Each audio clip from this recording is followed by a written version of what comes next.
Welcome to another episode of World of Tanks Debriefings. This one brought to us by WW2 Fanatic from Havoc. Great clan. Nice to see some pretty high tier stuff. And this matchup actually looks pretty phenomenally good. As you can see here, a lot of players are very good. Havoc is on one side here with a nice little team of a Batchat, a M48 Late War Patton, and a Batchat 155.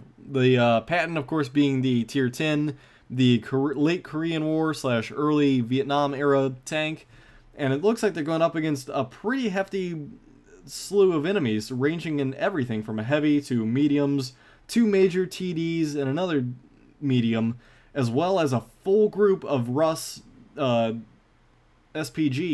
So it's looking like it's going to be a pretty nasty mix-up here. And there's plenty of good players on both sides. This is going to be a phenomenal battle. So let's see what WW2 Fanatic here can show us with the M48 Patton.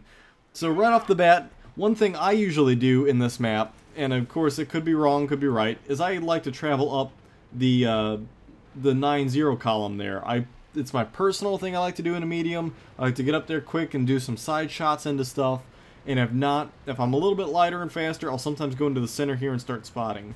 Now, I rarely, if ever, go down and around the bottom area, the horn down at the bottom, the H and J area. Never do I ever go down there, and nor do I ever really come over to where World War II Fanatic is going right now. It's not a spot I usually go to. I don't like it. I don't think it's a safe spot, but that is, of course, a misconception of mine.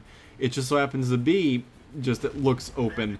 Now, he getting some nice spotting here before he gets spotted himself, and he's able to sneak in a good shot on the side armor of that tank, but a second shot there, not able to do it so much. It is a Jagdpanzer 100 though, so that thing's very difficult to penetrate. Now, a Object 704 is able to scoot by, and he is left with a IS-4. So he actually does a very smart thing. Not able to guarantee a penetration from the front, he actually tracks it so that his artillery has a chance to hit it. When you have 11 artillery in the game, it really comes down to you want to make it so that your artillery can do everything they can to stop the enemy. Because artillery is going to win or lose you this match with this many artillery players. And a nice side shot there into the IS-4. The IS-4 should have backed up at a corner and he would have been fine, but he might have gotten tracked again. Now, sadly, no artillery was able to take advantage of the IS-4 just sitting there tracked in the open. Had they, though, they would have been able to easily destroy him. Just like this GW Type E was able to take out a Jagdpanzer 2. While not exactly the best target, it certainly proved that artillery is going to really be the winning factor in this game. Now, something needs to happen here in the center, or artillery is going to have to focus out on the outer edge of that horn down there, because there's only one tank down there, and he is all that is standing between a whole group of tanks coming up. And, well, no, the 95 is a new one. There's a 704 down there, there's a Jagdpanzer 100 down there, and I don't know what else might have gotten down that way, but an E75 is all that stands in between them and the town. Hopefully the artillery can hold them, or they can range in here in the center, but it is a very difficult shot if they're going to try to. I'm sure that World War II Fanatic here is on comms with his Batchat, trying to get the Batchat into a placement where he can hit these tanks that are just kind of hugging this little corner. But he's doing what he can to spot tanks and keeps backing up after every shot so that he can stay out of their return fire, which is the smart thing to do. And again, I cannot repeat how important that was for him to track that tank out in the open. Just like this one, he's not going to really be able to do much, but he was aiming for a track shot so that if Artie was able to place shots, they'd be able to hit him successively without having to worry about the tank moving. And he knew that penetrating from the front was going to be too tough, so he went for a smart track move. And that really is the sign of a great player and great idea, is hitting those tracks so that it prevents people from moving. Now the 704, or not the 704, the 268 and the 95 over there have taken some damage, be it from our artillery or from earlier shots given to them at a different point in time. But looks as though that the center is starting to fold a little bit. They already lost 2 tier 10s, two mediums there, and that's not a good thing at all. Now, the 95 does not see the Patton, and he's doing a smart thing here by just holding off until shots can be made from the artillery, because the moment he shoots, he's going to be spotted. Now that artillery didn't hit the 95, it actually hit the 268, which was a smart and lucky thing. They might not have known he was there, but that shot definitely hit it and did a lot of damage to both tanks. While just a slight little sliver to the 95, that 68 was a much bigger threat, so thankfully that thing took the brunt of the damage there for sure. Now, behind him, he certainly isn't worried too much about it. There's nothing he can do over there at the moment. The Bat Chat can deal with it. He's more focused on taking care of the 2 TDs in the center here, which is the smart thing to do. He's really paying attention to that, making sure they cannot advance. He's the only thing holding them from getting into the town. He is the one-stop roadblock. Now, if they really want to, they could pressure significantly. And so the Bat Chat looks like it's getting traction down into the thick of things. While he's getting lit up and damaged pretty heavily, their artillery is spotted. And that's a major thing, especially when there's 5 heavy pieces of artillery on the enemy team. All tier 8s except 2 tier 7s, and that simply is a very deadly combination. Now, if they can finish off all those artillery pieces, they'll be in a much better spot. But so far they've killed only 2, which is not bad, but they've lost a 54, a 62, and a Bat Chat. So things are slowly starting to work out. The other artillery's taken out. Sadly, the Bat Chat that's teamed up is taken out. He did a lot of spotting though. So quite a lot is spotted. A lot got damaged and killed, which was the best thing possible that could have happened. So major hits on the enemy artillery, really leveling the playing field for them and really putting them in a tight situation. But while you might think that, they certainly have a lot of active tanks still available, while the team that World War II Fanatic here is on has very little in terms of active tanks, and active SPGs being their main threat at the moment. So any sort of fast maneuverability tanks, such as those 54s, if they can scoot around to the 62As, if they can get around some of these mediums that are sitting here, like the one that is sitting way over there in the 7 area, they have free reign over the artillery, and they pose a major threat. But I don't think they realize that quite yet. And they're a little... This 95 sitting here taking a lot of artillery damage. There's another 263 over here, but he's really not... Or 268 actually came all the way around by the looks of it. I think he retreated all the way back through base.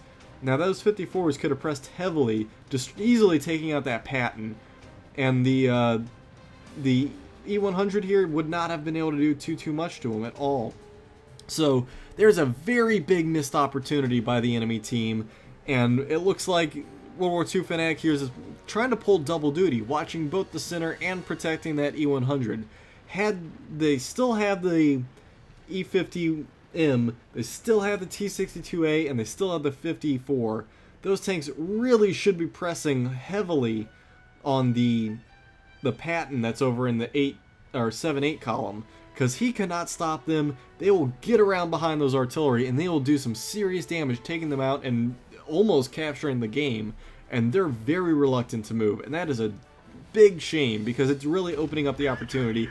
As you saw a minute ago, the artillery was able to range in on that spotted what was that thing, the 268, taking them out. They're really struggling to hit this 95, but the 95 isn't going to do too much. He's taken a major hit there, just 100 hit points left, easy to kill. Just like that, the Bat Chat already takes him out.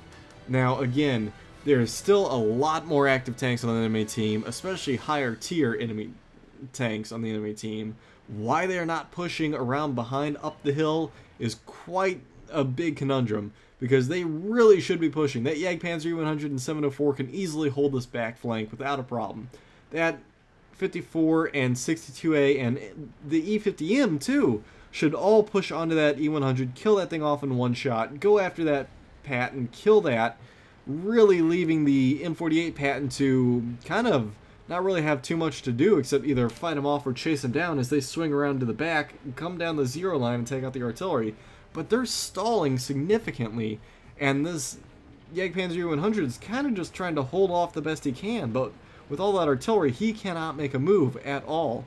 And so it looks like the Patton's going to go and make a move. So World War II Fanatic here getting a little aggressive, which by and large he does know where the majority of enemy tanks were at some point in time. 704 there, if he can get around to the side of him, he is safe unknowing where that artillery is, though, if he gets in close to the 704, he's going to be perfectly fine, though. Not having to worry about artillery hitting him, so long as he stays on the short end of that 704. Right now that artillery is raining in on him. He got very lucky that it missed him, because one wrong hit from... Ooh, now he's facing down the E100. That could be bad. So, a lucky hit from a teammate helps finish off that 704. That Jagdpanzer E100's coming in, but if the artillery was anywhere around or looking in the right direction, these two might be in trouble. That E75 cannot take another hit whatsoever. That Jagdpanzer E100 can certainly put a major dent in the Patton, and that artillery, they could certainly smash both of these tanks. The Batchat 155, if he had a full magazine, could easily level the Patton. So getting into cover was his priority. Certainly worked out for him, and he's no longer spotted. There's no chance. That Jagdpanzer E100's facing one direction. He's making that move to come around behind him. Smart move as opposed to trying to get around him. Because trying to get around him, all the E100 would have had to do is shoot him in the tracks and stop him, and then he'd be bait for the artillery. Or a lucky shot to the hole would have easily leveled him, putting him down to half health. So now we got the artillery coming out here being a little ballsy, along with the Patton, making the major move here to get behind the Jagdpanzer E100. Smart move. That E75 is attempting to be a threat and certainly a juicy target, really tempting that Jagdpanzer E100, who is facing sideways now. So if the Patton moves quick enough, he is spotted, but he's taken some major hits, and that artillery is lined up easily for him. It was a smart move by the Batchat to get over there. He's in a nice little area, so he's able to rail in. Any minute now, he should be dropping shells on him. Now this E75, or E100, no, keep saying the wrong numbers, the E50M here is certainly going to be a major threat, but if he comes around, that Batchat artillery has targets on both, and World War II fanatic here is spotting not only the E100, the Jagdpanzer E100, but there we go, perfect track, makes it super easy for the artillery when the Batchat's ready, or if he can load another shot in time, he's going to go right through the bottom of him again. Perfect shots. Now it's the question of, should he finish off the E100, the Jagdpanzer E100? He doesn't need to, because the E75 was able to do what he needed to. So, fighting up close, the Patton should have the advantage because of the turret, but the E50 over here is certainly making little good shots there. 2 shots already took him down to half health. That's pretty gnarly. And so, still 2 significantly deadly mediums sitting on the enemy team that, again, haven't taken advantage of the fact they could be in the enemy base by now and taking out their artillery. So it's really confusing as to why they haven't moved and why they haven't done anything.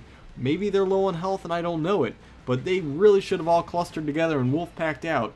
Especially this T-62A. He really should have been in that backfield taking out the artillery. It's really going to be a head-to-head fight now with the Patton and the 62A, using that cover to his advantage. Hopefully he's hiding behind it the best he can, using the building as a shield to absorb a round.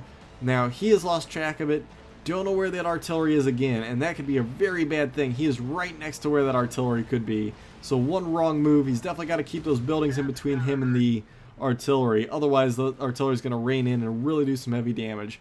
He snuck in that shot on the lower plate. Chances are that was a very good chance of a glancing blow just like that. And these 2 tanks are now able to... Ooh! Good shot by the Batchat 155 on his teammate. He was probably waiting for that one. And so, a good hit by the other artillery sweeping around to take out the enemy artillery. Good shots by the Batchat artillery here sweeping in. The World War II fanatic here really played that well, only exposing what he absolutely needed to. And certainly playing it smart by running out there and just spotting and just really pulling back as opposed to trying to get in their face and do damage. Because if he did that, it would have been a whole nother situation. So the GW Tiger here tried to drown himself, stuck in the middle of the area. He's just going to take a nice easy hit and get finished off. So with that, a great game by World War II fanatic here and his teammate in the Batchat 155. Let's go look at the screen caps I'm going to have to take myself because he didn't send them to me. They were done off World Tank Replays. So I'll go take some screen caps off that and we'll report from that for the end of this little bit here for the debriefing. So taking a look here at a slightly different screenshot, I had to take this one from mywotreplays.com. We can see his, the details here. Looking at it, he didn't do any cap points or defense points because none were actually needed, but he took 4 shots and received about, what, 1250 damage? So not too shabby. That's about half his health.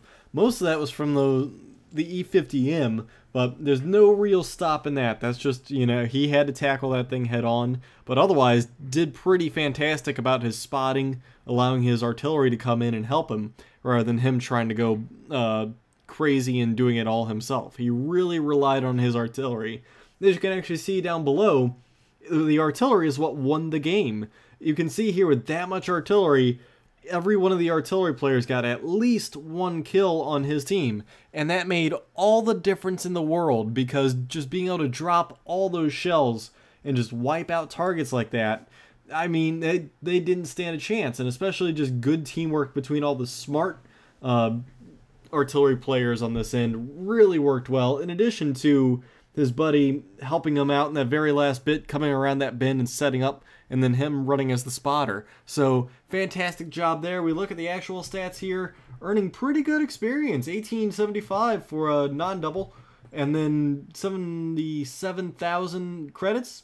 Again, pretty good. So, he did about, what, 4,500 damage, which is fantastic, and hitting 21 out of 24 shots. So, not bad at all. Doing great. And it looks like he got sniper, and I can't see what the other one is offhand. Patrol duty?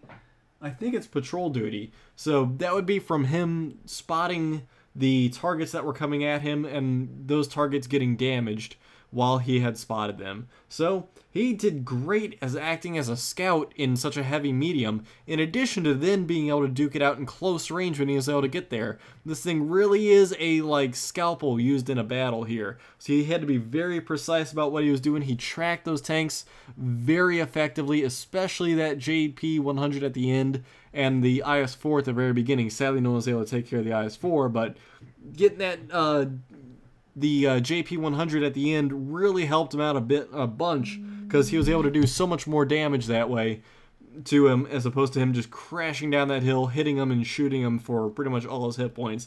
Then that E50M, he was able to push up right on top of him, do some pretty hefty stuff there. So from the details, we're going to go look at the efficiency here, and it looks like, there you go, you can see he spotted 1, 2, 3, 4, 5 tanks. So each one of those 5 must have taken damage while he spotted it, and otherwise he wouldn't have gotten that patrol duty. And as you can see, in addition to the spotting, he hit, what, 1, 2, 3, 4, 5, 6 tanks, killing 2. So not a bad job at all. He really was focusing down those TDs there. He essentially held that center flank and helped support a little bit on that back flank to the best he could the whole game.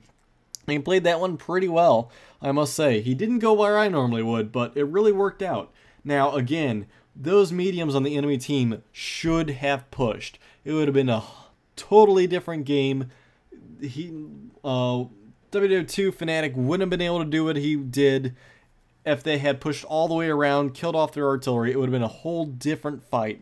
Why they didn't do that is beyond me, but that decision really benefited WoT Fnatic here, and his artillery piece as well in the Batchat 155, by being able to get around to the bottom flank and him just setting up perfectly for the two of them to work in tandem really well. So there you have it. That was a great debriefing sent in by WoT Fnatic out of Havoc. So I want to thank everybody for tuning into this episode of Debriefing. Go ahead and send any more to me at darqueling@gmail.com, and I will take a look at them. Thanks, guys, and I'll catch you in the next Debriefing.